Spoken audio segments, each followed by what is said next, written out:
ഈ അറ്റം തൊട്ട് ആ അറ്റം വരയ്ക്കും ഫുള്ള് കസ്റ്റമൈസ്ഡ് ബൈക്സാണ്. ഓരോ ബൈക്കിനും അവരുടേതായ ഓരോ പേരും കൊടുത്തിട്ടുണ്ടാവും. എല്ലാവരും അത് കാണാൻ വേണ്ടിയിട്ടാണ് ഇവിടെ നിൽക്കുന്നത്.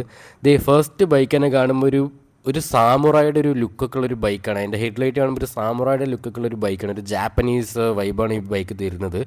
സോ അതിൻ്റെ പേരും അവരുടെ സൈഡ് എഴുതി വെച്ചിട്ടുണ്ട്. ഇതും ഒരു ഗൊറില്ല 450 ആ ഒരു എഞ്ചിൻ വെച്ചിട്ടുള്ള ഒരു ബൈക്കാണിത്. ഇവിടെ നിൽക്കുന്ന പകുതി ബൈക്സും ഗൊറില്ല 450യുടെ എഞ്ചിൻ തന്നെയാണ്. സിമിലർ എഞ്ചിൻസാണ് എല്ലാം. ആൻഡ് ഇതിൻ്റെ തൊട്ടപ്പുറത്തൊരു ബൈക്ക് നിൽക്കുന്നുണ്ട്. അതിൻ്റെ വീലാണ് എന്നെ ഏറ്റവും കൂടുതൽ എന്താ പറയുക ഒന്ന് ആകർഷിച്ചത്. ലൈക്ക് ആ ഒരു വീല് കാണുമ്പോൾ നമുക്ക് ഇതുവരെ എങ്ങനെ പോസിബിൾ ആക്കി എന്നുള്ള ഒരു തോട്ടാണ് എനിക്ക് ആദ്യം വന്നത്. ലൈക്ക് നിങ്ങൾക്ക് കാണാൻ പറ്റും ആ ഒരു വീലിൻ്റെ സെക്ഷൻ സെൻറ്ററിൽ ഹോളോ ആണ്. ലൈക്ക് ആ ഒരു ഡിസ്ക് റോട്ടർ നമുക്ക് കാണാൻ പറ്റും. ഫുള്ള് ഹോളോ ആയിട്ടാണ് അവർ ഡിസൈൻ ചെയ്തിരിക്കുന്നത്. സോ വൺ ഓഫ് ദ എന്താ പറയുക, നമ്മളത് അധികം നമുക്ക് പുറത്തൊന്നും ഇങ്ങനത്തെ ഒരു മോഡിഫിക്കേഷൻ ഒന്നും കാണാൻ പറ്റത്തില്ല. അങ്ങനെയുള്ള ഡിഫറെൻറ്റ് ബൈക്സൊക്കെയാണ് ഇവരിവിടെ കസ്റ്റമൈസ് ചെയ്ത് എക്സിബിറ്റ് ചെയ്തിരിക്കുന്നത്. ലൈക്ക് കാണുമ്പോൾ തന്നെ ലൈക്ക് ഒരു കുറേ ഫ്യൂച്ചറിസ്റ്റിക് വൈബൊക്കെ തരുന്ന കുറേ ബൈക്കുകളൊക്കെയാണ് ഉണ്ടായിരുന്നത്.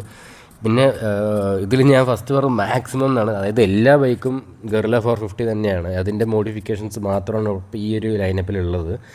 ഈ ബൈക്കിൻ്റെ പേര് വായുപുത്ര എന്നാണ് പറഞ്ഞിട്ടുള്ളത്. അതിൻ്റെ സീറ്റിംഗ് ഒക്കെ കണ്ടാൽ തന്നെ അറിയാം, completely different type of seating ആണ് ഇതിന് കൊടുത്തിരിക്കുന്നത്.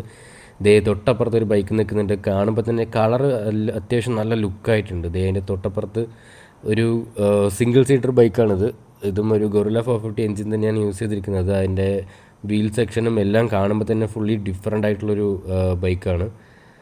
ഇങ്ങനെ ഒരുപാട് മോഡിഫിക്കേഷൻസ് നമുക്ക് ഈ ഒരു ഇവൻറ്റിൽ വന്നാൽ കാണാൻ പറ്റും. ഇതിപ്പോൾ ഒരു സെക്ഷൻ മാത്രമാണ്. ഇതല്ലാതെ എക്സിബിഷൻ അല്ലാതെ പുറത്തുനിന്ന് വന്ന ആൾക്കാരുടെ മോഡിഫൈഡ് ബൈക്സ് നമുക്കിവിടെ കാണാൻ പറ്റുമായിരുന്നു.